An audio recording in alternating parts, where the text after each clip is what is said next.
today we're visiting with our giraffe here. You all saw our big male Junbei, who kind of, like Amy said, faked us out. We thought he was going to come visit. He's decided everything tastes much better all the way over there. The other ones we have on exhibit are 3 females. Our oldest is Lucy, who looks like she has stolen a branch right out of the PVC. We've got behind her is Frances, and then our youngest, little baby B. She seems to have found some of the yummy lettuce what we put out, so right now she's the only one that can bend down easily, so she gets all the stuff that is down a little lower than it normally would be. And so, Amber, tell us a little bit about each of them as individuals. Oh, yeah. So if you've ever came to the zoo, you'll notice Junbei is a really big draw. He is the male who tends to, the only giraffe that tends to go over to the feeding platform. So if you've been here and got to experience that, he is most likely the one that you fed, and he really likes people, especially if you have food. Usually he doesn't want to bother with you unless if you don't. As soon as you run out of food, he's pretty much gone. And how old is Junbei? So Junbei is 16 years old. His birthday was actually early this month. So and someone asked about how old each giraffe is. Oh, of course. So as I just said, Junbei is 16. Lucy, our oldest female, is 19 years old. Frances is turning 5 this year.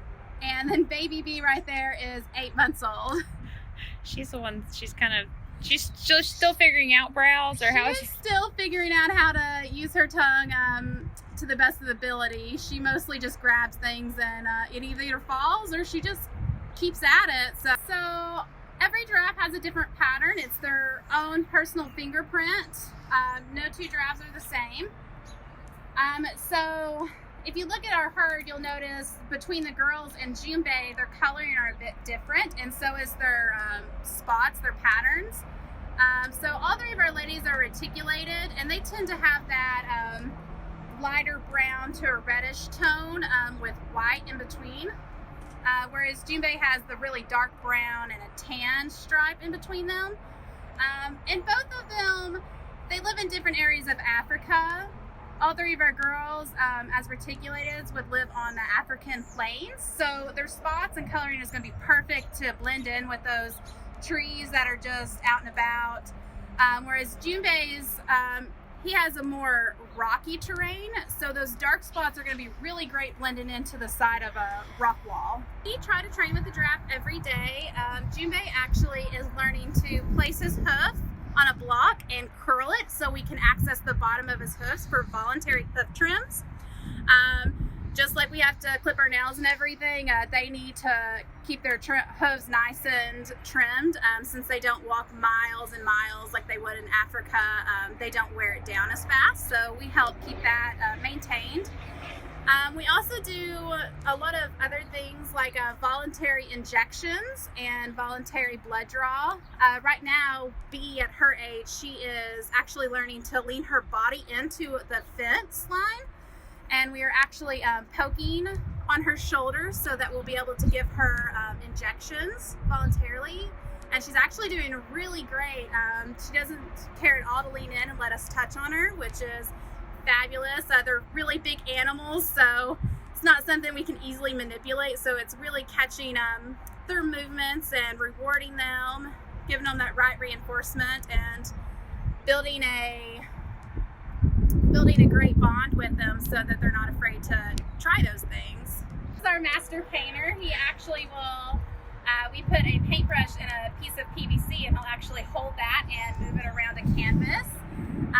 Frances actually really likes to paint with her chin and her nose, so we usually put paint on the canvas, and as soon as we hold it out, she's just rubbing her entire face across the canvas to move the paint around. So she usually always gets it all over her face, and then she'll end up licking her back and everything. So she'll have paint all over her body and in some really interesting spots. I still haven't quite figured out how she gets in some of the spots that she does. Bee's actually learning right now. She's taking cues from her mom, so she's starting to paint just a little bit. So if anybody needs an activity at home, they can try to paint like a giraffe. Paint like a giraffe. It can be messy, so you have to be careful with that. And Frances is actually our only giraffe that will step into the paint and place her hoof on a piece of paper and leave a hoof print. And it's really fun to do. Again, it's really messy because she tends just to take the paint all over the barn with her. So it's really fun to clean up after her. And I'm sure if anyone has kids and done finger painting, they probably know the struggle. She's doing great. She's so curious. She really likes to be around her caretakers. She's probably, besides Junbei, as soon as you holler for her, she usually comes right over. As you can see, she is acting like a proper giraffe. She is hungry all the time. And she really likes her greens and her browse. She's finally getting a taste of honeysuckle again now that it's starting to bloom out. So she's kind of over her Christmas trees now.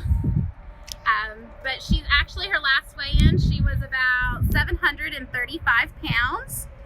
And she's almost 10 feet tall now, so she is right on track, and she is just growing perfectly. Right now at 8 months, she's still trying to nurse some. It's very scarce, so when she tries, but Frances is actually trying to wean her off. So usually when Bee tries to nurse, Frances tends to just start walking away or, kind of kicks at her a little bit to discourage her from doing it. But she tries here and there, but she's not been drinking as much milk. Mostly her diet now is her produce, hay, and grain. So I really love all the little things that they do, but one of my favorite things is when they're stuck inside, they just stare at you and stare at you, and you finally look over at them, then they just take their tongue and they just start picking their nose with it. And it's gotta be one of the funniest things I see. Well, don't try that at home, everyone. Especially right now. Not right now. So we'll give everybody one last look at the giraffe here, and then we're going to take a little field trip through the zoo. Amber, thank you so much for sharing with us today. You guys all enjoy it and see some more fun things. Well, we brought one of our males in, Tanvir. He was over in our mark habitat. We brought him in and secured the location so that we can go in there, and we're going to place a boomer ball. That's a large, hard plastic ball that they love to play with. We're going to put the boomer ball in our large pool here, and hopefully when we come out, check our locks, release the tiger, he'll go play with the ball in the pool. It's a really nice day to get some water. So a lot of people don't actually know that cats, tigers specifically, really like water. They're actually really good swimmers. These guys are not too fond of the big deep water pools, just because they haven't had a lot of opportunity to get in there. So anytime we are able to bring boomer balls out or toys in a deep water pool, we always try to encourage that natural swimming behavior with these guys. So you guys are more welcome to follow us into the tiger exhibit. Oh boy, this is going to be great. Y'all are getting a real treat. Lock the door. That's what you're supposed to do. Lock the door. Safety first. That's right. Oh wow, this is a real behind the scenes, everybody. All right, we're gonna go. So here's the boomer ball, right? And what happened to that boomer ball? So tell me about. This is seeing some tiger teeth and claw marks. Seeing some tiger action here. Okay, so do all three of our tigers like the boomer ball? The boys specifically like it a lot more than Oreo. I'd say Bash is our #1 fan of the boomer ball. Tan really enjoys it, just not as much as Bash. Okay. Aria, she's hit or miss. Sometimes she will enjoy and play with it for hours. Other times she will hiss at it and just kind of walk away. And is it very heavy? Is it hard plastic? It's super hard plastic. It's full of water right now a little bit because I'm sure there's puncture holes where the tigers are dug in there and there's water, so it's a little bit heavy right now. Okay, so I just want to see how long I can make you hold it. Yeah, not too much longer. Okay. And someone else asked, how are the tigers doing? Are they healthy? Are they doing okay? Tigers eat better than we do. We are their servants. They are doing great. Tan did just come inside and pee right all over our clean floor because he was napping up top there.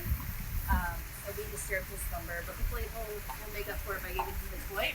Awesome. I'm gonna go ahead and put Okay. him in the pool. Let's go watch. Sydney's gonna drop the ball. I'm not gonna climb up there with her. Yes. This is my workout today. All right, there it goes. So boomer ball is, oh, okay. Yeah. All right, so we're gonna go back inside. Our lock tracks, and TC's gonna let Tan out. Hopefully he'll go straight for the ball. We'll see. We'll see. Well, one thing I've learned is never assume. Never assume what they're gonna do. Nope. So we're just gonna keep an eye on the ball here so we don't miss anything. Because one thing about tigers, super fast. They're extremely fast. So Sydney, tell us about the 3 tigers that we have here at the zoo. For people who aren't familiar, can you talk about them individually and their ages and just how, a little bit of their backgrounds? We'll talk about Tan, who's right here. Tan, his brother, just turned 11 last Saturday. Their typical lifespan in captivity is about 15 to 20 years. So these guys are just about middle age. You can see he really enjoyed that boomer ball. Ash likes the boomer ball a little bit more than Tan, but I'm really glad to see this behavior from him. We try to mimic their environment as much as possible. Obviously, they're not going to get boomer balls if they're wild tigers, but we also can't give them live prey here. So getting that boomer ball helps exhibit natural hunting behaviors. And like I said, they are clearly not wanting for anything, so that full exertion just kind of wore him out, but hopefully he'll. Ash and his brother came from Cincinnati. They are brothers, like I said a million times. They were born in the same litter, and they were moved over here since we built Tiger Forest, or Asian Trek, to be a breeding facility for Malayan tigers. And we've got Aria, who's our one female Malayan tiger. She's in the back today. She came here from Fresno, California on a breeding recommendation through the SSP, which is the Species Survival Program. They're the ones that look at all the genes and genetic makeup of each individual tiger in captivity, and they decide which animal is best suited where for mating or breeding purposes. So we were fortunate enough to get Aria. And I've told a lot of people, a lot of zoo guests that come here, we've got a little bit of a love triangle.